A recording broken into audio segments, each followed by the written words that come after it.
নমস্কার। কথায় কথায় কথামৃত অনুষ্ঠানের 208তম পর্বে আপনাদের স্বাগত। আপনারা এই অনুষ্ঠান দেখছেন প্রাণারাম ইউটিউব চ্যানেলে, যেখানে সপ্তাহে 6 দিন সোম থেকে শনিবার সম্প্রচারিত হয় কথায় কথায় কথামৃত, আর রবিবার থাকে শ্রীরামকৃষ্ণের একজন পার্ষদের পূর্ণ জীবন প্রসঙ্গ। সবগুলি অনুষ্ঠানই শুরু হয় রাত্রি 9টার সময়। শ্রী শ্রী রামকৃষ্ণ কথামৃততে আজকে আমরা একটি নতুন দিনে প্রবেশ করব এবং শুনব শ্রীরামকৃষ্ণের অমীয় কথা। প্রবেশ করব শ্রী শ্রী রামকৃষ্ণ কথামৃততে, যার সূচনায় কথামৃতকার শ্রীযুক্ত মহেন্দ্রনাথ গুপ্ত বা শ্রীম বা মাস্টার মহাশয় উদ্ধৃত করছেন, তব কথামৃতং তপ্ত জীবনং কবিভিরীড়িতং কলমশাপহং শ্রবণমঙ্গলং শ্রীমদাততং ভুবি গৃণন্তি ইয়ে ভূরিদা জনাঃ। ঠাকুর শ্রীরামকৃষ্ণ মধ্যাহ্নে সেবার পর রাখাল রাম প্রভৃতি ভক্ত সঙ্গে বসিয়া আছেন। শরীর সম্পূর্ণ সুস্থ নহে, এখনো হাতে বার বাঁধা। আজ রবিবার 11 চৈত্র 1290, কৃষ্ণা একাদশী 23 মার্চ 1884। এই যে মাস্টারমশাই লিখলেন যে শরীর সম্পূর্ণ সুস্থ নহে, এখনো হাতে বার বাঁধা, আমরা এটি আগে শুনেছি কথামৃততে, যে পঞ্চবটির ওই দিকটাতে যে রেলের ব্যবস্থা ছিল, ওই তার ছিল, রেল বলা হতো, সেইখানে শ্রীরামকৃষ্ণ একা একদিন যাচ্ছিলেন, ভাবস্থ অবস্থায় পড়ে গিয়েছিলেন। সেই গিয়ে পড়ে গিয়ে হাতের হাড় সরে গিয়েছিল। তারপরে বার, ব্যান্ডেজ এই সমস্ত লাগানো হয়েছিল। সেটির প্রসঙ্গই এখানে শ্রীরামকৃষ্ণের প্রসঙ্গে মাস্টারমশাই করলেন, যে শরীর সম্পূর্ণ সুস্থ নহে, এখনো হাতে বার বাঁধা। তাহলে ওই পর্বটি চলছে, সেটি মাস্টারমশাই লিখছেন। তার মানে ঠাকুরের একটা অস্বস্তি রয়েছে, যেটি কিনা কথামৃততে আগেও আমরা পেয়েছি। স্বাভাবিক, হাতে এই সমস্ত বাঁধা টাঁধা রয়েছে, তো তার কষ্ট হচ্ছে, তো সেটি চলছে এখনো সেই পর্ব। তো এখনই প্রায় 4 থেকে 6 সপ্তাহ লেগে যায় ওই ধরনের অসুবিধাতে। তো তখনকার দিনে আর একটু বেশিও লেগে থাকাটা অসম্ভব কিছু নয়। তো শ্রীরামকৃষ্ণের সেই অসুবিধে, শারীরিক অসুবিধা চলছে, কিন্তু মানসিক ব্যাপারটা একেবারেই অন্যরকম। মাস্টারমশাই লিখছেন, নিজের অসুখ, কিন্তু ঠাকুর আনন্দের হাট বসাইয়াছেন। দলে দলে ভক্ত আসিতেছেন, সর্বদাই ঈশ্বর কথা প্রসঙ্গে আনন্দ, কখনো কীর্তনানন্দ, কখনো বা ঠাকুর সমাধিস্থ হইয়া ব্রহ্মানন্দ ভোগ করিতেছেন। ভক্তেরা অবাক হইয়া দেখে, ঠাকুর কথা কহিতেছেন। মাস্টারমশাইয়ের বর্ণনাটি কি চমৎকার! একটু আগে লিখেছেন যে রাখাল রাম প্রভৃতি ভক্ত সঙ্গে বসিয়া আছেন, আর এখানে বললেন যে নিজের অসুখ, কিন্তু ঠাকুর আনন্দের হাট বসাইয়াছেন। ভঙ্গিটি হচ্ছে যে নিজের অসুখ, কিন্তু অন্যের সুখ এবং আনন্দের সম্পূর্ণ আয়োজন প্রস্তুত। দলে দলে ভক্ত আসিতেছেন, লিখছেন মাস্টারমশাই, সর্বদাই ঈশ্বর কথা প্রসঙ্গে আনন্দ। তো এইগুলি হচ্ছে যে ঈশ্বর কথা প্রসঙ্গে ঠাকুর আনন্দ করছেন আর আনন্দ বিতরণ করছেন। কখনো কীর্তনানন্দ, কখনো বা ঠাকুর সমাধিস্থ হইয়া ব্রহ্মানন্দ ভোগ করিতেছেন। এই যে প্রকাশ ভঙ্গি, এটিও ঠাকুরের কাছ থেকেই তার পাওয়া বলে মনে হয়। ঠাকুর বলতেন যে শ্রী চৈতন্যের কথা উল্লেখ করতেন, যে কখনো বাহ্য দশা, কখনো অর্ধবাহ্য দশা, কখনো বা অন্তর্দশা। তা সেই তাঁর কথায় শ্রীরামকৃষ্ণ বলছেন কখনো কীর্তনানন্দ। তাহলে ওই বাহ্য দশা শ্রী চৈতন্যের, শ্রীরামকৃষ্ণ বলছেন যে সেই সময় কীর্তন করছেন তিনি।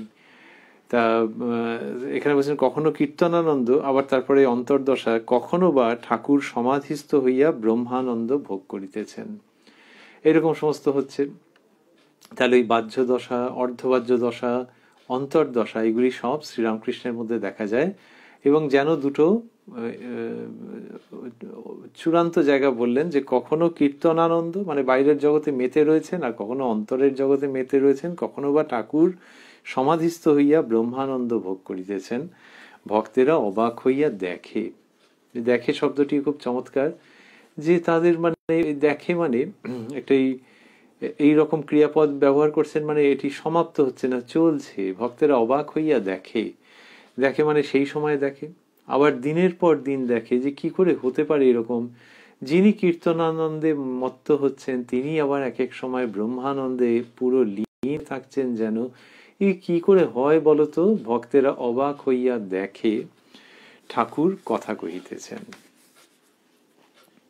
রাম, ওই যে রামবাবুর কথা বললেন শ্রীযুক্ত রামচন্দ্র দত্ত মহাশয়, তার কথা, তার প্রসঙ্গ আসছে। মাস্টারমশাই লিখছেন, রাম আর মিত্রের কন্যার সঙ্গে নরেন্দ্রের সম্বন্ধ হচ্ছে, অনেক টাকা দেবে বলেছে।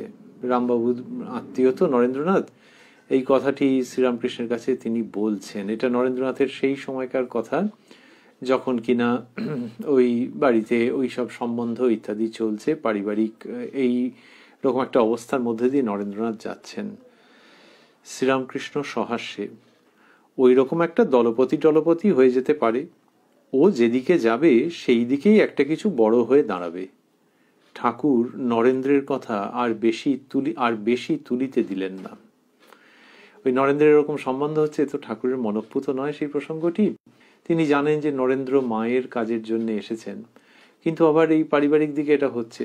তা ঠাকুর শ্রীরামকৃষ্ণ তো জানেনই যে পরিণতি কি, কিন্তু তবু মানুষের ভাবে তিনি এক এক সময় ব্যস্ত হয়েছেন। আমরা কথামৃতের নরেন্দ্রনাথ এই অনুষ্ঠানে শুনেওছি যে নরেন্দ্রনাথ মাস্টারমশাইয়ের কাছে বলছেন, তখনকার নরেন্দ্রনাথ বলছেন মাস্টারমশাইয়ের কাছে যে তাঁর এরকম বিবাহের সম্বন্ধ শুনে ঠাকুর খুব ব্যস্ত হয়েছিলেন, মা কালীর কাছে কেঁদেছিলেন যে ওকে ডোবাস নিয়ে, এরকম সব বলেছেন নরেন্দ্রনাথ। এখানে দেখা যাচ্ছে যে রামবাবুর কথার প্রসঙ্গে ঠাকুর শ্রীরামকৃষ্ণ বললেন যে কথাটা ঘুরিয়ে দিলেন, বললেন ওই রকম একটা দলপতি হয়ে যেতে পারে, ও যেদিকে যাবে সেই দিকেই একটা কিছু বড় হয়ে দাঁড়াবে। মানে ভঙ্গিটা হচ্ছে এইরকম যে you need not be worried about it. ঠাকুর নরেন্দ্রের কথা আর বেশি তুলিতে দিলেন না। রামের প্রতি রামবাবুর সঙ্গে কথা বলছেন, কিন্তু কথা ঘুরিয়ে দিচ্ছেন। আচ্ছা, অসুখ হলে আমি এত অধৈর্য হই কেন? একবার একে জিজ্ঞাসা করি কিসে ভালো হবে, একবার ওকে জিজ্ঞাসা করি। কি জানো, হয় সকলকেই বিশ্বাস করতে হয়, না হয় কারুকে নয়। তিনি ডাক্তার কবিরাজ হয়েছেন, তাই সকল চিকিৎসককেই বিশ্বাস করতে হয়, মানুষ মনে করলে বিশ্বাস হয় না। এইসব বলছেন যে ওই নিজের অসুখের কথা তুলছেন, তুলে প্রসঙ্গটাকে ঘুরিয়ে দিচ্ছেন আর দিয়ে এই সমস্ত বলছেন। কি সুন্দর যে আচ্ছা, অসুখ হলে আমি এত অধৈর্য হই কেন? এই কথা আগেও এসেছে, আমরা কথামৃতের মধ্যে পেয়েছি। যারা আগে পড়েছেন তারা হয়তো অনেকেই লক্ষ্য করেছেন যে তিনি এরকম অধৈর্য হন কেন, সেই কথাটিও মাঝে মাঝেই শ্রীরামকৃষ্ণ বলেছেন। এক একবার এরকম বলেছেন যে তাকে বালকের স্বভাবে মা রেখেছেন, এক একবার বলেছেন যে এইটি হওয়ার পর নরলীলার দিকে মন যাচ্ছে। এইরকম একাধিক কারণের প্রসঙ্গ তিনি নিজেই উল্লেখ করেছেন ভারী সাবলীল অনুপম ভঙ্গিতে। আর এখানে বলছেন আচ্ছা, অসুখ হলে আমি এত অধৈর্য হই কেন? একবার একে জিজ্ঞাসা করি কিসে ভালো হবে, একবার ওকে জিজ্ঞাসা করি। করে বলছেন যে সব ডাক্তারকেই বিশ্বাস করতে হয়, মানুষ মনে করলে বিশ্বাস হয় না, যে তিনিই সব হয়েছেন এইটি ভেবে। তারপরে বলছেন শম্ভুর ঘোর বিকার, শ্রীযুক্ত শম্ভুচন্দ্র মল্লিকের কথা বলছেন। শম্ভুর ঘোর বিকার সর্বাধিকারী দেখে বলে ঔষধের গরম।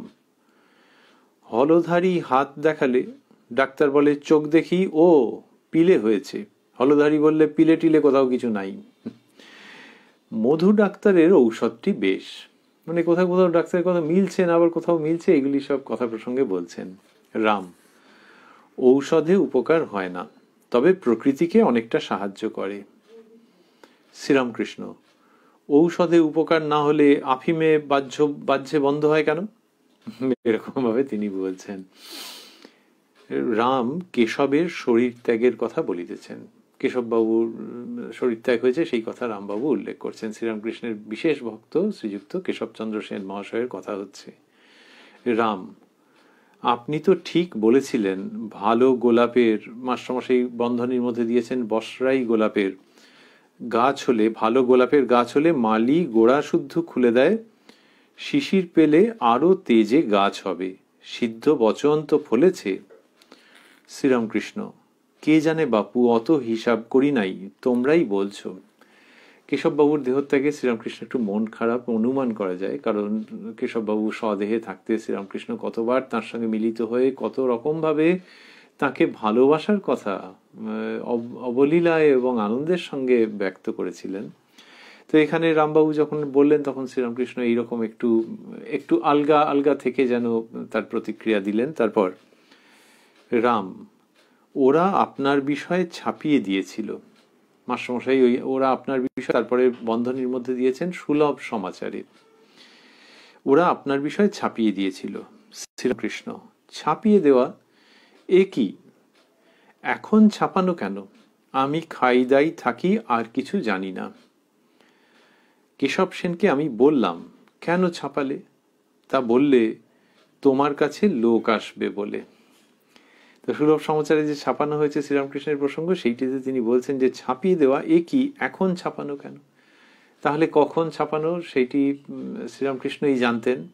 হয়তো তার লীলাবসানের পর প্রচার হবে, অথবা তিনি নিজে বলেছিলেন যে চলে যাওয়ার আগে হাটে হাঁড়ি ভেঙে দিয়ে, পবিত্র কল্পতরু দিবসে সেটি আমরা স্মরণ করেছি অনেকে আনন্দের সঙ্গে।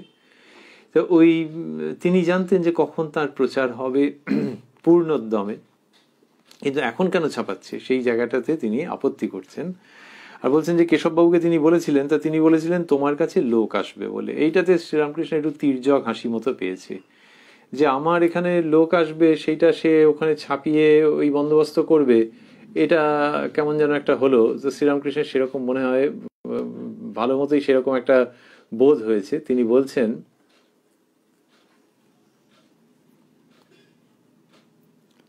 রাম প্রভৃতির প্রতি, মাস্টারমশাই লিখছেন, রাম প্রভৃতির প্রতি মানুষের শক্তি দ্বারা লোকশিক্ষা হয় না।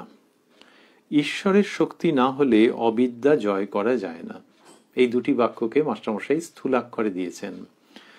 মানুষের শক্তি দ্বারা লোকশিক্ষা হয় না, ঈশ্বরের শক্তি না হলে অবিদ্যা জয় করা যায় না।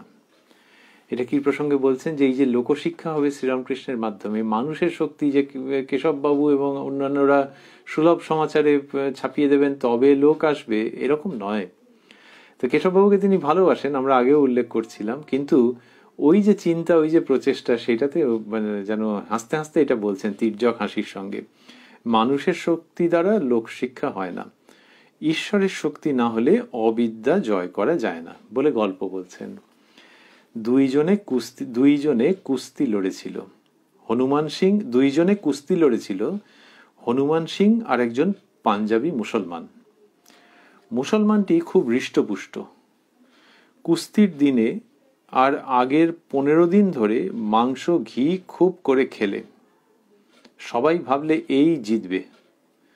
হনুমান সিং গায়ে ময়লা কাপড়, কদিন ধরে কম কম খেলে আর মহাবীরের নাম জপতে লাগলো। যেদিন কুস্তি হলো সেদিন একেবারে উপবাস।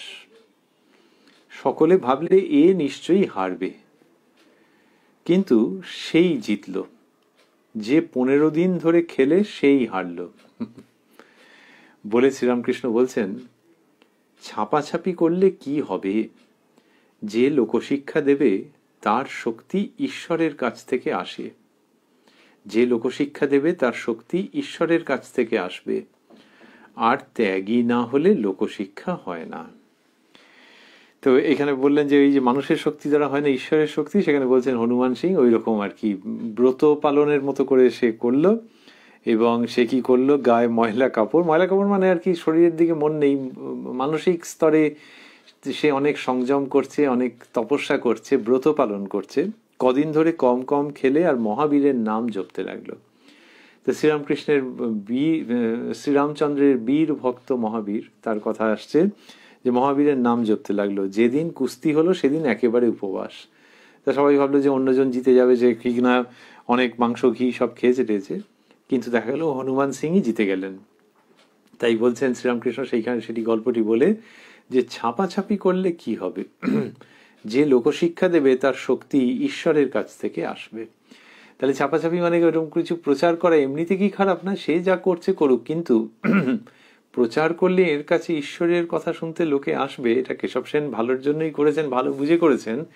কিন্তু এটা যুক্তি দিয়ে এবং সঠিক তথ্যের আলোকে দাঁড়ায় না। শ্রীরামকৃষ্ণ সেটি উল্লেখ করছেন, করে বললেন যে যে লোকশিক্ষা দেবে তার শক্তি ঈশ্বরের কাছ থেকে আসবে, আর ত্যাগী না হলে লোকশিক্ষা হয় না, এটি বলছেন। তো এই যে ত্যাগী না হলে লোকশিক্ষা হয় না, এটা শ্রীরামকৃষ্ণ অন্যত্রও বলেছেন। এখানে কোন প্রসঙ্গে ছিল, ওই কেশববাবুকে আটকাচ্ছেন, যেমন সুলভ সমাচারে ওইসব দিয়ে কাজ নাই, তা বা ছাপানোর পর বলেছেন যে এখন ছাপিয়ে দেওয়া, একই ছাপানো কেন, এখন ছাপানো কেন, এইসব কথা বলেছেন। তো সেখান থেকেই এই সবগুলো আসছিল যে ঈশ্বরের শক্তি হলে তবেই হয়।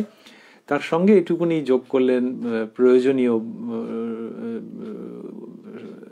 তথ্য বলে যে আর ত্যাগী না হলে, এই শিক্ষা দিচ্ছেন, বলছেন আর ত্যাগী না হলে লোকশিক্ষা হয় না, এটি শ্রীরামকৃষ্ণ বলছেন। এটাও তো বহুবার বলেছেন যে ত্যাগী হতে হবে, না হলে লোকশিক্ষা হবে না। যে গুড়ের জ্বালা ঘরের মধ্যে রয়েছে, আর সে যদি বলে মিষ্টি খেও না কাউকে, তাহলে সে কখনো শুনবে? তো ওইগুলি সব ঘরের মধ্যে থেকে সরাতে হবে, তো তাহলে কাজ হতে পারে। সেই রকম যিনি কিনা ভিতরে বাহিরে ত্যাগী, তার দ্বারাই লোকশিক্ষা হবে। তো সেইটা বললেন যে আর ত্যাগী না হলে লোকশিক্ষা হয় না। বলে অদ্ভুত কথা বলছেন, বলছেন আমি মূর্খোত্তম, সকলের হাস্য। এরকম বলেছেন যে আমি মূর্খোত্তম, সকলের হাস্য। এই যে আমি মূর্খোত্তম বলছেন কেন? বলছেন ওই সব প্রসঙ্গ পছন্দ হচ্ছে না, যে সুলভ সমাচারে কেশববাবু যে ছাপিয়ে দিয়েছেন সেটা যখন এসছে তখন বলছেন আর আমার কথা ছাড়ো, ওই ভঙ্গিতে বলছেন আমি মূর্খোত্তম। তা শ্রীরামকৃষ্ণ কি সত্যিই মূর্খোত্তম? তার উত্তর হচ্ছে যে ওই জাগতিক দৃষ্টিতে দেখলে জগতের মানুষ ভাববে যে সংসারের কিছুই ভোগ করছে না, উপায় ছিল, তারপর এত বড় বড় বড় সব লোকেরা আসে কি এটাকে সংসারী লোক, অত বাইরের লোক ছাড়াও হৃদয়রাম তার ভাগ্নে তিনিই মনে করেছেন, বোঝা তো মুশকিল। তিনি মনে করছেন যে মামা এটা কি করছে, এরকম সমস্ত জীবন যাপন করছে। আচ্ছা তারপর না হয় হলো, তারপর মামার কাছে সব কত বড় বড় সব লোক আসে, কিন্তু মামার সেই দিকে মন নাই। এমনকি হৃদয়রামের মনে হচ্ছে যে মামা সব একসঙ্গে বলে দেয় কেন, অর্থাৎ এই লোকগুলো যদি সব জেনে গিয়ে আর না আসে। তো শ্রীরামকৃষ্ণ কোনো কর্ণপাত করেননি। তো তিনি বলছেন যে আমি মূর্খোত্তম, সকলের হাস্য। আমি মূর্খোত্তম কথাটির মধ্যে যেমন মজা আছে, তেমনি সবাই যে হেসে ফেলছেন, তার মানে শ্রীরামকৃষ্ণের বাচন ভঙ্গির মধ্যেও কিছু ছিল, এটি আমরা অনুমান করতে পারি বা করতে ইচ্ছে হয়। যে যদি কেউ বলেন আমি মূর্খোত্তম, তখন সকলে একবারে হেসে ফেলবেন। তো এই হাসি মানে কিরকম? মাস্টারমশাই যখন ঘরের মধ্যে বসে রয়েছেন, এমনি সকলের মুখ একটু হাসি হাসি হয়ে গেল, এটা হলে কিন্তু চট করে বুঝতে পারার কথা নয়। মাস্টারমশাই এমনি নজর রাখতেন যে প্রত্যেকের প্রতিক্রিয়া কিরকম হচ্ছে। মনে হয় সশব্দে হেসে ফেলেছেন, এরকম করে হেসে ফেলেছেন, সেই শব্দটাও এসছে বলে মাস্টারমশাই বুঝেছেন। তাই সশব্দে হাসি কখন হয়? যখন ওই কন্টেন্ট, যে কি বলা হচ্ছে, তার সঙ্গে একটা কিছু বাচন ভঙ্গির মধ্যেও একটা ছিল কিছু সুরসিকের ভাব, মজার ভাব। সেইখান থেকে কি হয়েছে, সকলের হাস্য। যখন শ্রীরামকৃষ্ণ বলেছেন আমি মূর্খোত্তম, একজন ভক্ত, তাহলে আপনার মুখ থেকে বেদ বেদান্ত তাছাড়াও কত কি বেরোয় কেন? একজন ভক্ত এরকম জিজ্ঞাসা করেছেন। শ্রীরামকৃষ্ণ সহাস্যে, কিন্তু ছেলেবেলায় লাহাদের ওখানে সাধুরা যা পড়তো বুঝতে পারতাম। ওখানে মানে লাহাদের ওখানে মানে কামারপুকুরে। কিন্তু ছেলেবেলায় লাহাদের ওখানে সাধুরা যা পড়তো বুঝতে পারতাম, তবে একটু একটু ফাঁক যায়। কোনো পণ্ডিত এসে যদি সংস্কৃতে কথা কয় তো বুঝতে পারি, কিন্তু নিজে সংস্কৃত কথা কইতে পারি না। আবারও ওই রকম ভাবের মধ্যে রয়েছেন যে, এবং সেই প্রসঙ্গই সেই রকম ভঙ্গিতেই কথা বলছেন যে লাহাদের ওখানে সাধুরা যা পড়তো বুঝতে পারতাম। ওই কিন্তু বললেন যে কিন্তু ছেলেবেলায় লাহাদের ওখানে সাধুরা যা পড়তো বুঝতে পারতাম। ওই যে আগে মূর্খোত্তম বলেছেন, তারপরে এইটা বলছেন আবার যে কিন্তু এইটুকুনি আর কি আছে, এই ভঙ্গিতে বলছেন। তবে একটু আধটু ফাঁক যায়, বললেন যে কোনো পণ্ডিত সংস্কৃতে কথা বললে তিনি বুঝতে পারেন, কিন্তু সংস্কৃত বলতে পারেন না, এইসব বলছেন। কিন্তু ওইটাতে থাকছেন আটকে, স্টিক করে থাকছেন যে ও মূর্খোত্তম, তোমরা যাই বলো। এই শ্রীরামকৃষ্ণই বলছেন যে আমার মা সব জানে। যখন তাকে কেউ বিরাট বড় কিছু একটা বলেছে, তাকে দেখাও যা ভগবানকে দেখাও তাই, তখন শ্রীরামকৃষ্ণ বলেছেন যে ও গঙ্গারই ঢেউ, ঢেউয়ের কিছু গঙ্গা নয়। সেই ভঙ্গিতে এখানে প্রসঙ্গ চলছে। তারপর বলছেন তাকে লাভ করাই জীবনের উদ্দেশ্য। লক্ষ্য বিঁধবার সময় অর্জুন বললেন আমি আর কিছুই দেখতে পাচ্ছি না, কেবল পাখির চক্ষু দেখতে পাচ্ছি, রাজাদেরও দেখতে পাচ্ছি না, গাছ দেখতে পাচ্ছি না, পাখি পর্যন্ত দেখতে পাচ্ছি না। এটা বললেন যে তাকে লাভ করাই জীবনের উদ্দেশ্য। অর্থাৎ ওই যে মূর্খোত্তম, ওই যে বলেছেন যে আপনার মুখ দিয়ে কত কি বেরোয়, সেখানে শ্রীরামকৃষ্ণ আবারও ডিফেন্সিভে চলে গেছেন। তিনি গিয়ে ওই আমি খুব জানি এইটার ধারে কাছে আসছেন না। বা যেন ভঙ্গিটা তো হচ্ছে যে এই আপনার মুখ দিয়ে বেদ বেদান্ত এবং আরো কি বেরোয়, তার মানে আপনি তো ভগবান বা ভগবানের তুল্য এইরকম যে আসছে, উনি কোথায় একেবারে সরে আসছেন। এসে বলছেন যে তাকে লাভ করাই জীবনের উদ্দেশ্য। অর্থাৎ ভঙ্গিটা হচ্ছে যে তোমারও জীবনের উদ্দেশ্য, আমারও জীবনের উদ্দেশ্য, আর এই পারস্পরিক প্রশংসা এসব ছাড়ো, এই হচ্ছে ভঙ্গি। তা কিন্তু আহত করছেন না, আমরা এরকম ভাবে ভাবছিলাম আমাদের সুবিধের জন্য। তার সেই মিষ্টি মোলায়েম প্রেমপূর্ণ শিক্ষাপ্রদ শক্তিশালী ভঙ্গি। তা বলছেন যে তাকে লাভ করাই জীবনের উদ্দেশ্য বলে অর্জুনের কথা বললেন, যে তিনি শুধু পাখির চোখ দেখতে পাচ্ছিলেন, এইটাই হতে হবে।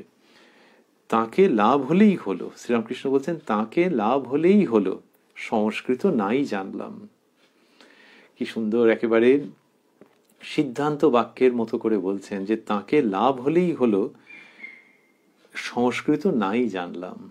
এই শ্রীরামকৃষ্ণ একেবারে অন্য রকম ভাবে নিয়ে আসছেন।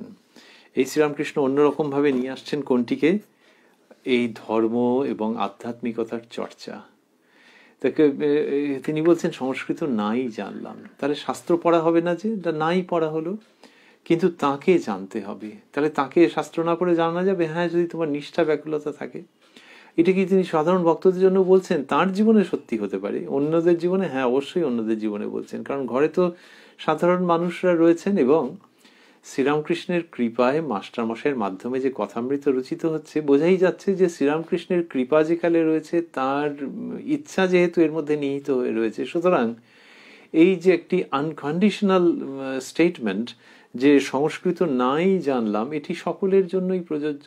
তার মানে কাউকে সংস্কৃত পড়তে বারণ করা হচ্ছে না, বা শাস্ত্র গ্রন্থ পড়তে বারণ করা হচ্ছে না, কিন্তু সেটা যদি নাও জানে, মূলে যদি নাও পড়তে পারে, তাহলেও ভেতরের যদি ঐকান্তিকতা থাকে তাকে জানবার জন্য, তাকে যদি এক মনে ডাকে, তাহলে হয়ে যাবে।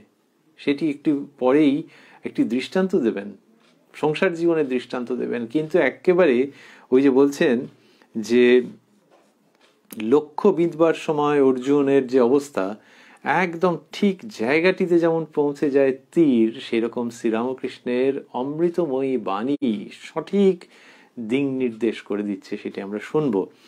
তিনি বললেন যে তাকে লাভ হলেই হলো, সংস্কৃত নাই জানলাম।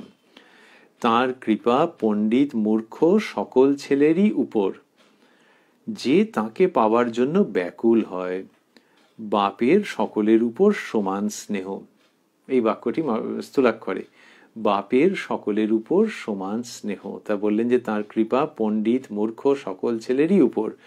তা কি সুন্দর যে কোথার থেকে হচ্ছিল প্রসঙ্গ। আজকে আমরা যেখান থেকে শুনছিলাম, নরেন্দ্রনাথের কথা হলো, তারপর ডাক্তারদের প্রসঙ্গ একটু একটু হলো, তারপরে শ্রীরামকৃষ্ণ কেশবচন্দ্রের প্রসঙ্গে শ্রীরামকৃষ্ণকে বলছেন রামবাবু কেশবচন্দ্রের শরীর ত্যাগের কথা, এবং তারপরে শ্রীরামকৃষ্ণের কথা ছাপিয়ে দিয়েছেন।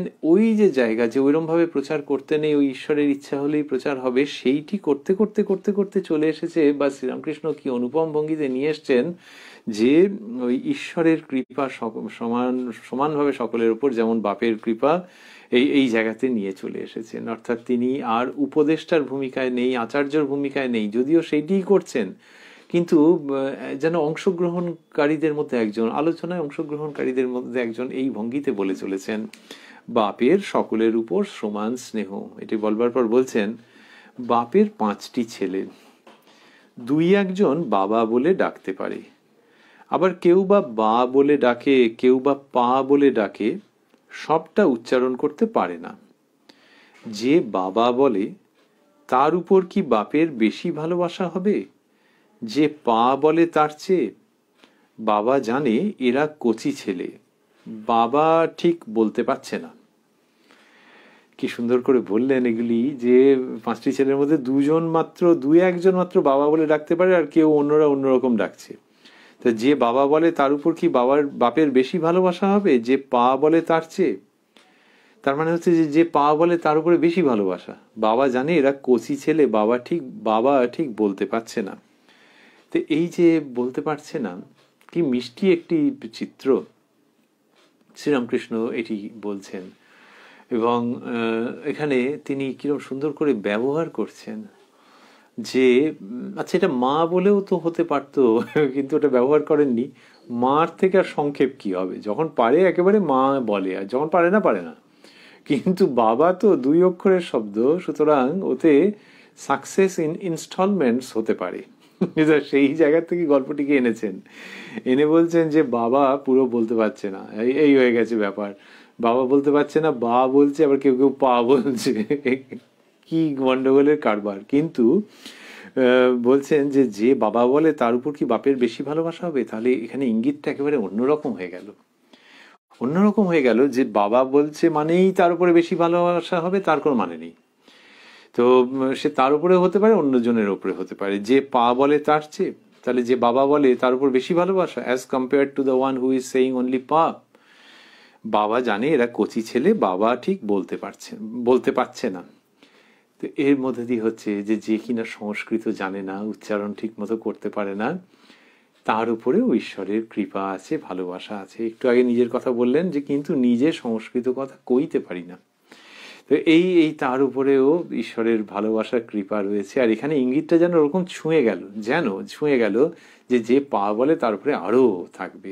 আরো থাকবে মানে সে তো এখনো পুরোপুরি শেখেনি, তাকে শেখাতে হবে, তাকে কোলে তুলে নিতে হবে, তাকে যত্ন করতে হবে। তো তাহলে কি আমরা শুধু পাই বলবো? তা নয়। কিন্তু আমরা যদি না জানি তার জন্য কোনো অসুবিধা নেই, আক্ষেপ নেই, যদি আমাদের ওই রকম ভাবটা থাকে যে ওই বাচ্চাটা হয়তো হামাগুড়ি মারতে মারতে পা পা করছে আর বাবাকে খুব করে চাইছে, সেই রকম আমরা যেন ঈশ্বরকে চাই। Rest he will take care of. এইটা শ্রীরামকৃষ্ণ নিয়ে আসছেন, যে ওই পা যে বলে তার তুলনায় কি বাবা যে বলে তারপর বেশি ভালোবাসা, তার মানে একটা হালকা ছুঁয়ে গেলেন এই ইঙ্গিত যে না গো, ওই পা যে বলে তারপরেই বেশি ভালোবাসা হবে। সেটাকে আবারও আমরা ভাবছি যে তার মানে যে কিনা সংস্কৃত জানে না, কিন্তু সংস্কৃত না জানলেই ওটা এসেনশিয়াল কোয়ালিফিকেশন হলো না যে সংস্কৃত না জানাটাই ভালো। কিন্তু যদি সংস্কৃত না জানে অথচ তাকে পাওয়ার জন্য ব্যাকুল হয়, তাহলে তার খুব ভালোবাসা, প্রেম, যত্ন, নজর তার উপরে এবারে উথলে পড়ে। সেটি শ্রীরামকৃষ্ণ দেখাচ্ছেন। আর কি সুন্দর করে এটিকে নিয়ে আসছেন। শ্রীরামকৃষ্ণের বলা সমস্ত গল্পই অন্য রকম, তার মধ্যে এটি একটি অনবদ্য, যে বাবা বলতে পারছে না পা বলছে, এতটাই দেখাচ্ছেন যে যদি বলতেন বাবা বলতে পারছে না, কেউ কেউ বা বলছে, তা বা বললে তার উপর কি আদর কিছু কম হবে? তাহলে হতো। কিন্তু ওখানে উনি বলছেন যে পা বলছে, প ফ ব, তো ওই বর্গের প্রথম বর্ণটা উচ্চারণ করতে পারছে, পা বলছে, বাটা এখনো বেরোয়নি। তা এটা যদি হয়ে থাকে তাহলে এইটা যে আনলেন এখানে কি হয়ে গেল যে বাবা না বলে পা বলছে, আর উল্টো হয়ে গেল। কিন্তু উল্টো হয়নি। সেই রকমই তুমি যদি ওই সংস্কৃত না জানো, উচ্চারণ শুদ্ধ না থাকে, ভুলভাল উচ্চারণ করে ফেললে, তাহলেও তিনি হন না, রুষ্ট হন না। আমরা বাঙালিরা অনেক সময় বলি যদা যদা হি ধর্ম, কিরকম একটা সেই গদার মতো শোনায়। ইয়াদা ইয়াদা হি, যারা একটু সংস্কৃত শিখেছেন তারা আমাদের, যারা সংস্কৃত জানেন তারা আমাদেরকে শেখান। তো এখানে যদি এই উচ্চারণ কত উল্টো পাল্টা, কিন্তু লোকে অনেকেই আছেন সারা জীবন ওইটাই উচ্চারণ করে গেলেন। কিন্তু সেই মানুষের যদি নিষ্ঠা থাকে, তাহলে যিনি কিনা একেবারে বিশুদ্ধ সংস্কৃত উচ্চারণ করছেন কিন্তু ভাবছেন যে ওইটি তার কাজ, যে সামনের মাসে ইনক্রিমেন্ট হবে, এটা যিনি ভাবছেন, তার তুলনায় যিনি যদা যদা বলছেন কিন্তু ঈশ্বরের নামে চোখে জল আসে, তাহলে তার অগ্রগতি বেশি হবে না? তা শ্রীরামকৃষ্ণ ওইটি দেখাচ্ছেন যে আসল হচ্ছে অন্তরের সম্পদ। আবার ওই নিজের কথা বলছেন, হাত ভাঙার কথা বলছেন। এই হাত ভাঙার পর একটা অবস্থা বদলে যাচ্ছে, নরলীলার দিকে মনটা বড় যাচ্ছে, তিনি মানুষ হয়ে খেলা করছেন।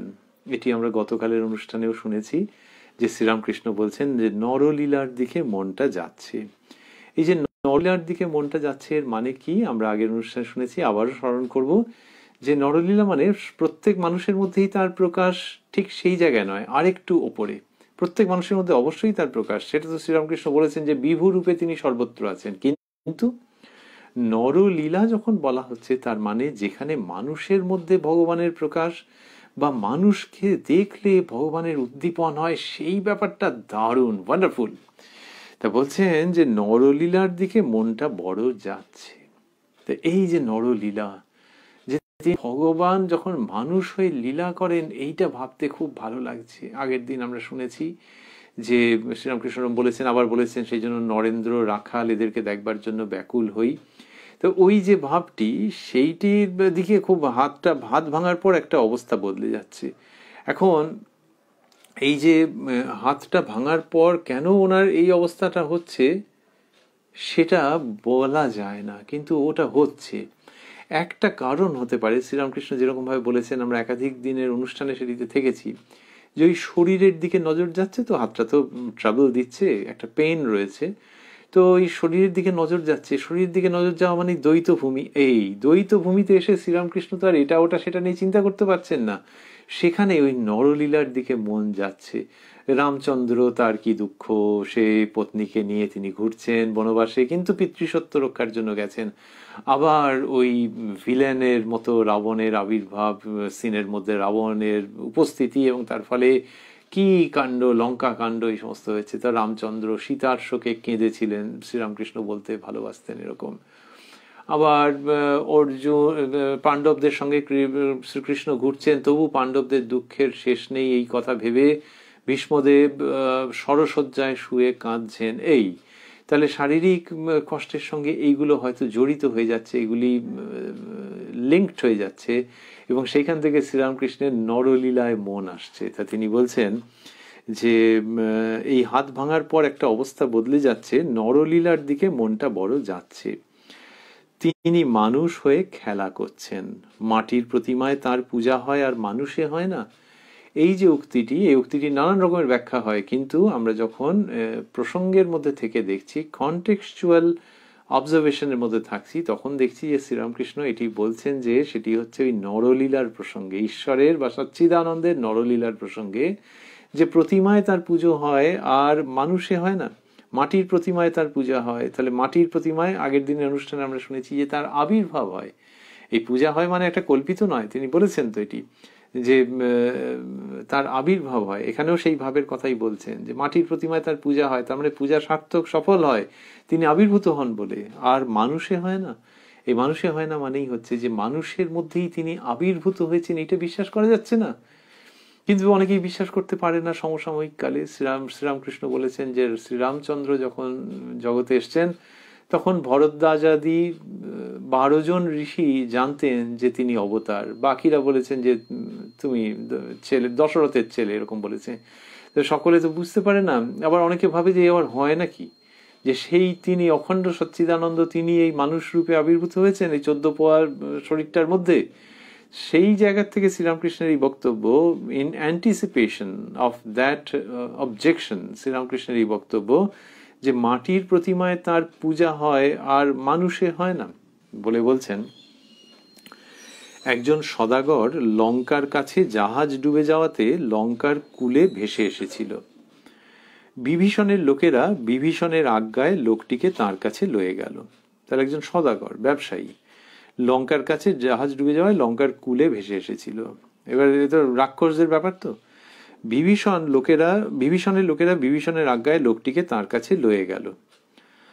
আহা, এটি আমার রামচন্দ্রের ন্যায় মূর্তি, সেই নররূপ, এই বলে বিভীষণ আনন্দে বিভোর হলেন, আর ওই লোকটিকে বসন ভূষণ পরিয়ে পূজা আর আরতি করতে লাগলেন। কি সুন্দর প্রসঙ্গ! শ্রীরামকৃষ্ণ এটির কথা বলছেন যে বিভীষণ বললেন, এই নররূপ, এই যে লোকটা ডুবে যাচ্ছিল, রেস্কিউ করে এনেছে, আরে নররূপ, ওরে এর পুজো করতে হবে, আমার রামচন্দ্রের রূপ।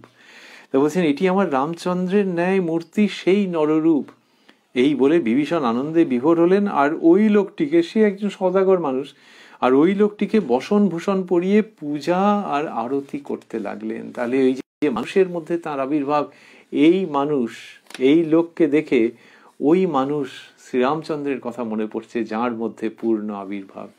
শ্রীরামকৃষ্ণ বলছেন, এই কথাটি আমি যখন প্রথম শুনি তখন আমার যে কি আনন্দ হয়েছিল বলা যায় না। এই নরলীলার প্রসঙ্গ শ্রীরামকৃষ্ণ নিজের কথা বলছেন, যে যখন এটা শুনেছি তখন এরকম আনন্দ হয়েছিল। বলছেন এই কথাটি আমি যখন প্রথম শুনি তখন আমার যে কি আনন্দ হয়েছিল বলা যায় না। তারপর বলছেন, বৈষ্ণবচরণকে জিজ্ঞাসা করাতে বললে যে যাকে ভালোবাসে তাকে ইষ্ট বলে জানলে ভগবানের শীঘ্র মন হয়। তুই কাকে ভালোবাসিস? অমুক পুরুষকে, তবে ওকেই তোর ইষ্ট বলে জান। এটা এক রকমের সম্প্রদায়ের মত। শ্রীরামকৃষ্ণ বলছেন, ও দেশে, মাস্টারমশাই লিখেছেন বন্ধনীর মধ্যে, কামারপুকুর শ্যামবাজারে, ও দেশে আমি বললাম এরূপ মত আমার নয়, আমার মাতৃভাব।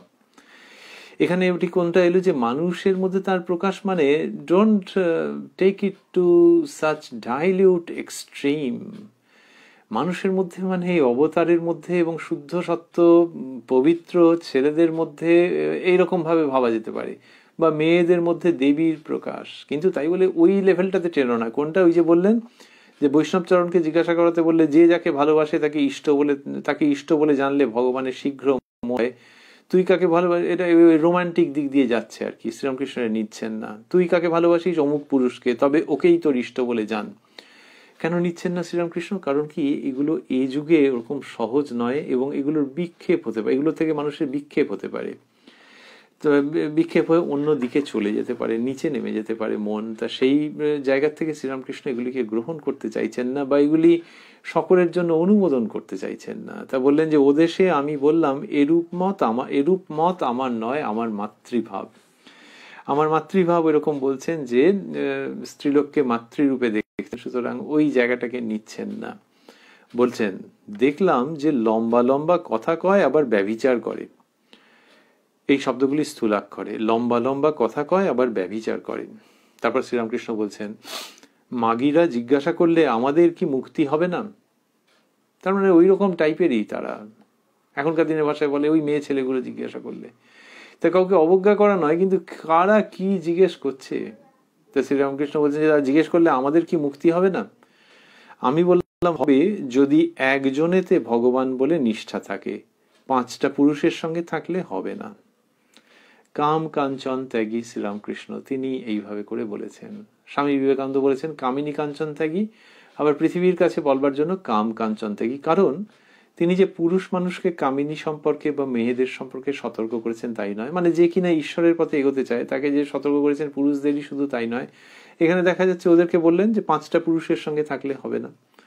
তাহলে ঠিক যেখানে সেখানে এরকম ভাবে বলে দিয়েছেন অপোজিট সেক্স, তার সঙ্গে ওই অ্যাটাচমেন্ট ইত্যাদি, সেই জায়গাটা থাকলে ঈশ্বরের দিকে কি করে এগোবে, শ্রীরামকৃষ্ণ সেই কথা বলেছেন। রাম, কেদার বাবু কর্তাভজাদের ওখানে বুঝি গিয়েছিলেন? শ্রীরামকৃষ্ণ, ও 5 ফুলের মধু আহরণ করে। তারপর মাস্টারমশাই লিখছেন, রাম নিত্যগোপাল প্রভৃতির প্রতি, ইনি আমার ইষ্ট, এইটি 16 আনা বিশ্বাস হলে তাকে লাভ হয়, দর্শন হয়। আগেকার লোকের খুব বিশ্বাস ছিল, হলধারীর বাপের কি বিশ্বাস, এই কথা বলছেন। তা বললেন, ইনি আমার ইষ্ট, এইটি 16 আনা বিশ্বাস হলে তাকে লাভ হয়, দর্শন হয়। তো রামবাবু নিত্যগোপাল এদের প্রতি, মহাশয় এদের প্রতি বলছেন যে ইনি আমার ইষ্ট, এইটি 16 আনা বিশ্বাস হলে তাকে লাভ হয়, দর্শন হয়। তাই এই যে 16 আনা বিশ্বাস, যে ইনি আমার ইষ্ট, এটি যখন 16 আনা বিশ্বাস হচ্ছে তখনই তাকে লাভ হচ্ছে, দর্শন হচ্ছে, কথা শ্রীরামকৃষ্ণ বলছেন। তারপর বলছেন, আগেকার লোকের খুব বিশ্বাস ছিল, হলধারীর বাপের কি বিশ্বাস, বলে সেই বিশ্বাসের প্রসঙ্গ খুব সুন্দর করে বিবৃত করছেন। বলছেন, মেয়ের বাড়ি যাচ্ছিল, রাস্তায় বেলফুল আর বেলপাতা চমৎকার হয়ে রয়েছে দেখে ঠাকুরের সেবার জন্য সেই সব নিয়ে 2-3 ক্রোশ পথ ফিরে তার বাড়ি এলো। 2-3 ক্রোশ পথ ফিরে তার বাড়ি এলো মানে নিজের বাড়িতে প্রত্যাবর্তন করলো। ঠাকুরের পিতা শ্রীরামকৃষ্ণের পিতার সম্পর্কে অনুরূপ ঘটনা আছে, কিন্তু তিনি এখানে সেটি বলেননি। তা বলছেন যে মেয়ের বাড়ি যাচ্ছিল, রাস্তায় বেলফুল আর বেলপাতা চমৎকার হয়ে রয়েছে দেখে ঠাকুরের সেবার জন্য সেই সব নিয়ে 2-3 ক্রোশ পথ ফিরে তার বাড়ি এলো। তা মেয়ের বাড়ি আর তিনি গেলেন না, এই বিশ্বাস, সেটির কথা বলছেন। তারপর বলছেন, রামযাত্রা হচ্ছিল, রামযাত্রা হচ্ছিল মানে রামায়ণ আর কি। কইকেয়ী রামকে বনবাসে যেতে বললেন। হলধারীর বাপ যাত্রা শুনতে গিয়েছিল, একেবারে দাঁড়িয়ে উঠল, যে কইকেই সেজেছে তার কাছে এসে পামরি এই কথা বলে দেউটি দিয়ে মুখ পোড়াতে গেল। দেউটি মানে হচ্ছে প্রদীপ, মাস্টারমশাই বন্ধনীর মধ্যে লিখেছেন। মজা, কিন্তু বিশ্বাসের জায়গা বলছেন যে ওই যে যখন দেখছেন ওরকম পালা যাত্রা শুনতে গেছেন, তখন ওই যে রাম যাত্রা হচ্ছিল এরকম বলছেন, সেটি শুনে মানে আসল বলে বিশ্বাস করছেন। এই যে বিশ্বাস, তা সত্যি আসল নাকি ওটা ভাবা তো ভুল হচ্ছে, কিন্তু ওই রকম যে বিশ্বাস সেটা যদি ঈশ্বরের প্রতি থাকে তাহলে সদর্থক ফল ফলবে, অভীষ্ট লক্ষ্যে পৌঁছে যাবে। তাহলে ওই বিশ্বাসের কথা বলা হচ্ছে কেন আলাদা করে ঈশ্বরের প্রতি? তার কারণ প্রথম প্রথম তো তুমি চিহ্ন কিছু দেখতে পাবে না, প্রথম প্রথম লক্ষণ দেখতে পাবে না, প্রথম প্রথম অনুভব হবে না, সেইখানেতে পুরোপুরি বিশ্বাস করে নেওয়া যে কেউ বলেছেন, সুতরাং তার কথার উপরেতে বিশ্বাস করেছো, নির্ভর করেছো, সেই বিশ্বাস করে তুমি এগিয়ে গেছো। তিনি যেরকম ভাবে সাধন করতে বলেছেন সেইটা নিষ্ঠা নিয়ে তুমি করতে আরম্ভ করেছো। ওইখানে বলছেন যে হলধারীর বাপ, এই কথা বললেন, হলধারী দাদার বাবা তার কথা বললেন যে তার ওই রকম যে যাত্রা যখন দেখতে গেছেন তখন দেখে তাকে আসল ভাবছেন এবং ওই রকম করেছেন। তা বললেন হলধারীর বাপ যাত্রা শুনতে গিয়েছিল, একেবারে দাঁড়িয়ে উঠলো যখন ওই কইকেই রামচন্দ্রকে বনবাসে যেতে বলেছেন, এবং বলছেন যে যে কইকেই সেজেছে তার কাছে এসে পামরি এই কথা বলে দেউটি দিয়ে মুখ পোড়াতে গেল। তার মানে যাত্রার মধ্যে হইচই হয়ে গেছে আর কি, অডিয়েন্সের এরকম রিয়াকশন দেখে। আর যারা যাত্রা করছিলেন তারাও মনে হয় অত্যন্ত খুশি হয়েছেন, যে এটা সাধারণত হয়ে থাকে যে যদি শ্রোতাদের মধ্যে, দর্শকদের মধ্যে এই রকম প্রতিক্রিয়া হয়, না হয় পোড়াতেই গেছে কিন্তু তার মানে যাত্রা পালাটা হচ্ছিল খুব ভালো। বিশ্বাসের প্রসঙ্গে রয়েছেন শ্রীরামকৃষ্ণ। তারপর বলছেন হলধারী দাদার পিতৃদেবের সম্বন্ধে, স্নান করবার পর যখন জলে দাঁড়িয়ে রক্তবর্ণম চতুর্মুখম এইসব বলে ধ্যান করত, তখন চক্ষু জলে ভেসে যেত। যখন এরকম ভাবে স্নান করার পর ধ্যান করছেন, রক্তবর্ণম চতুর্মুখম বলে সূর্যের ধ্যান এরকম যখন করছেন তখন চক্ষু জলে ভেসে যেত। তাহলে এই যে ধ্যান করছেন আবার ওর মধ্যে ভক্তি ভাব রয়েছে এবং চোখ জলে ভেসে যাচ্ছে। এবার নিজের পিতৃদেবের এই প্রসঙ্গটি বলছেন, আমার বাবা যখন খড়ম পরে রাস্তায় চলতেন, গাঁয়ের দোকানিরা দাঁড়িয়ে উঠতো, বলতো ওই তিনি আসছেন। তা বলছেন যে যখন আমার বাবা যখন খড়ম পরে রাস্তায় চলতেন, গাঁয়ের দোকানিরা দাঁড়িয়ে উঠতো, বলতো ওই তিনি আসছেন। তা শ্রীরামকৃষ্ণ তার পিতৃদেব শ্রীযুক্ত ক্ষুদিরাম চট্টোপাধ্যায় মহাশয়ের কথা বলছেন এবং বলছেন যে যখন খড়ম পরে রাস্তায় চলতেন, গাঁয়ের দোকানিরা দাঁড়িয়ে উঠতো, বলতো ওই তিনি আসছেন। তাহলে এই ঈশ্বরের উপরে, এই মানুষের ভাব এবং ঈশ্বরের উপরে পূর্ণ বিশ্বাস, এটির প্রসঙ্গে রয়েছেন তিনি এবং নিজের পিতৃদেবের কথা এটি বললেন। খড়ম পরে রাস্তায় চলতেন তার মানে কি, একেবারে অনাড়ম্বর ব্রাহ্মণ মানুষ, গাঁয়ের দোকানিরা দাঁড়িয়ে উঠতো, বলতো ওই তিনি আসছেন। তাই এটি কোনো জমিদার কেউ নন যে তার হাতে অনেক ক্ষমতা, কিন্তু এই তিনি, এই ক্ষুদিরাম চট্টোপাধ্যায় মহাশয়, তার প্রতি স্বতঃস্ফূর্ত শতোৎসাহিত শ্রদ্ধায় দোকানিরা পর্যন্ত দাঁড়িয়ে উঠছেন এবং বলছেন যে ওই তিনি আসছেন। যখন শ্রীরামকৃষ্ণ বলে চলছেন, যখন হালদার পুকুরে স্নান করতেন লোকেরা সাহস করে নাইতে যেত না, খপর নিত উনি কি স্নান করে গেছেন। রঘুবীর রঘুবীর বলতেন আর তার বুক রক্তবর্ণ হয়ে যেত। আমারও ওই রকম হতো।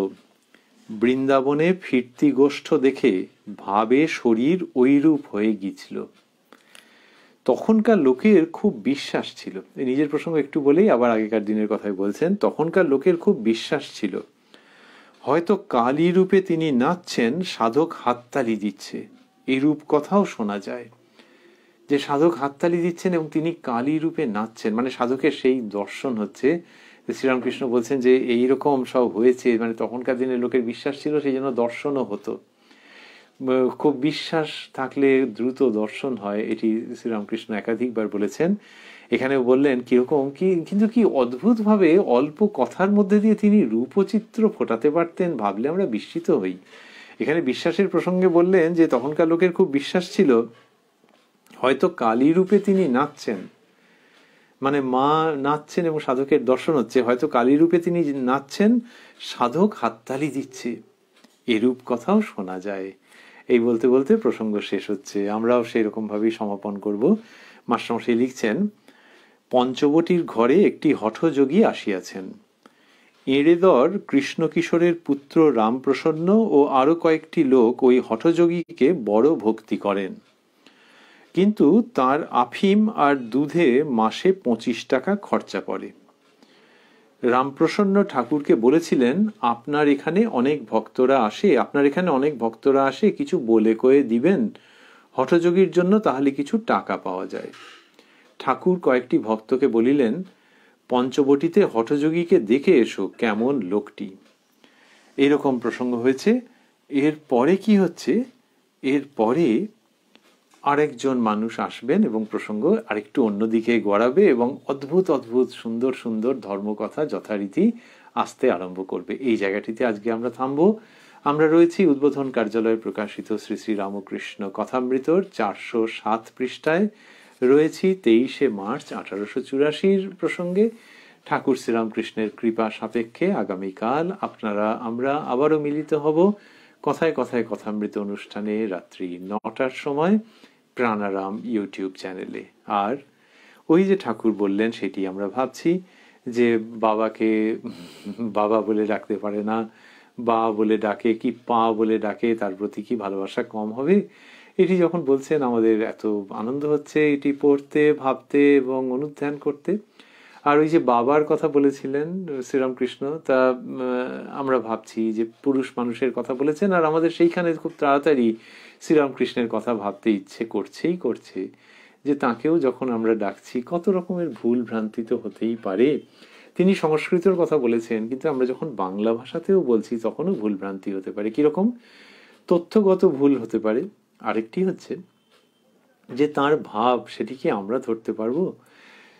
তার ভাব আমরা পুরোপুরি করে ধরবো, কিন্তু কিছু ধরতে পারবো না এরকম বলেননি। তার তো মানুষকে শিক্ষা দেওয়ার জন্যই আসা, কিন্তু তবু আমাদের তো ভুল হতে পারে বা হয়েই থাকে কত সময় মানুষের। শ্রীরামকৃষ্ণের প্রকৃত ভাবটি, বা একটা বয়সে হয়তো ভুল ভাবতেন কেউ, তারপর ধীরে ধীরে ধীরে ধীরে ঠিক ভাবটিকে ধরতে পেরেছেন তিনি ঠাকুরের কৃপায়। তো ওই যে যখন কিনা ভাবতে ভুল হয়ে যাচ্ছে, ঠিক জায়গাটিকে দেখতে পাওয়া যাচ্ছে না, বুঝতে পারা যাচ্ছে না, তখনও আমাদের সংকোচ আছে কিনা, আশঙ্কা আছে কিনা যে একটা বড় রকমের ভুল কার্য হয়ে গেল, তা নেই যদি ঠাকুর শ্রীরামকৃষ্ণের প্রতি আমাদের খুব অনুরাগ থাকে। যে ওই যে পা পা বলছে, কি সুন্দর যে পা বলছে, মানে হামাগুড়ি মারা ছেলে আর কি, তো ওই রকম। তা আমাদের যাই বয়স হয়ে থাকুক না কেন, মানসিকতার দিক থেকে, ধর্ম আধ্যাত্মিকতার দিক থেকে ওই হাঁটি হাঁটি অবস্থা, হাঁটি হাঁটি পা পা বা হামাগুড়ি দেওয়া, হাঁটি হাঁটি পা পা বললে হচ্ছে যে হাঁটতে আরম্ভ করেছে তারও আগে, তো হামাগুড়ি দেওয়া অবস্থা সেই রকম যদি ভাবি, আর সেই অবস্থায় ওই পা পা বলে যেমন ডাকছে, তেমনি আমাদেরও যেরকম বয়স হয়ে থাকুক, যাই বয়স হয়ে থাকুক না কেন, ঠাকুর শ্রীরামকৃষ্ণ সম্পর্কে ভাবনা, চিন্তা, পারস্পরিক আলোচনা, এগুলোর মধ্যে আমাদের যে ভুল ভ্রান্তিগুলো হতে পারে, সেগুলি ওই আমাদের বয়স যাই হোক, ওই বাচ্চা ছেলের হামাগুড়ি মারার মতো ব্যাপার, সেখানে আমরা যেন ঠাকুরের উপরে আমাদের সেই অনুরাগের জায়গা রাখতে পারি, যে তিনি শুধু আলোচনার বিষয়বস্তু নন, অবশ্যই আলোচনার, জীবন গঠন করবার, কিন্তু সেই সঙ্গে তিনি প্রেমের, তিনি ভালোবাসারও পাত্র। এটি যত আমাদের দ্রুত মনের মধ্যে উত্থিত হবে, সেই বিশ্বাস যত জাগ্রত হবে, তত এই গল্প আমাদের জীবনকে উত্তরোত্তর শক্তিশালী প্রেমপূর্ণ আলোকে আলোকিত করবে। শ্রীরামকৃষ্ণের উপরে আমাদের যত যত ভালোবাসা আসবে, তত তত আমাদের অনিচ্ছাকৃত ভুল, আমাদের ওই বা কি পা বলে ফেলা, সেগুলোকে তিনি আরো আরো অগ্রাহ্য করবেন। আগেও কুপিত হবেন না, কিন্তু এখানে একেবারে অগ্রাহ্য হয়ে যাবে যদি ওই ভুল ভ্রান্তি আমরা করে ফেলি, যদি তার উপরে আমাদের নিষ্ঠা ভক্তি থাকে। আর শ্রীরামকৃষ্ণ যেরকম বললেন, তার ব্যাপারটা কোথায় দাঁড়াচ্ছে, যে পা পা বলছে মানে ও তো হামাগুড়ি দিচ্ছে, আমরা সেটাই অনুমান করে নিচ্ছি। এবং সেই যখন বাবা ওরকম বলছে, আর বাবা যখন শুনছে, আর শ্রীরামকৃষ্ণ বলছেন যে ভালোবাসা কি কিছু কম হবে, তার মানে যেটা বলছেন না কিন্তু রেখে দিচ্ছেন অনুমানের জন্য, যেন যে বাবা তাড়াতাড়ি করে কোলে তুলে নেবে। তেমনি আমাদেরও তাকে নিয়ে কিছু ভুল ভ্রান্তি অনিচ্ছাকৃত যদি হয়ে থাকে, তাহলে এটা খুব ভরসা করতে, ভাবতে এবং তার কৃপা প্রার্থনা করতে ইচ্ছে হয় যে তিনি যেন সেটি নিজ গুণে ক্ষমা করে দেন, এই অকৃতি সন্তান সন্ততির ক্ষেত্রে। আর আমাদের সেই নিষ্ঠা, ব্যাকুলতা, তার প্রতি ভালোবাসা, সেটি দেখে তিনি যেন আমাদের কোলে তুলে নিতে বিলম্ব না করেন, এই প্রার্থনা। ওং নিরঞ্জনং নিত্যমনন্ত রূপং ভক্তানুকম্পাধৃত বিগ্রহং বৈ ঈশাবতারং পরমেশমিদ্যং তং রামকৃষ্ণং শিরসা নমামঃ। রাম প্রাণারাম প্রাণারাম প্রাণারাম প্রাণারাম প্রাণারাম। কি যেন লুকানো নামে তাই মিষ্ট এত তব নাম। প্রাণারাম প্রাণারাম প্রাণারাম প্রাণারাম প্রাণারাম।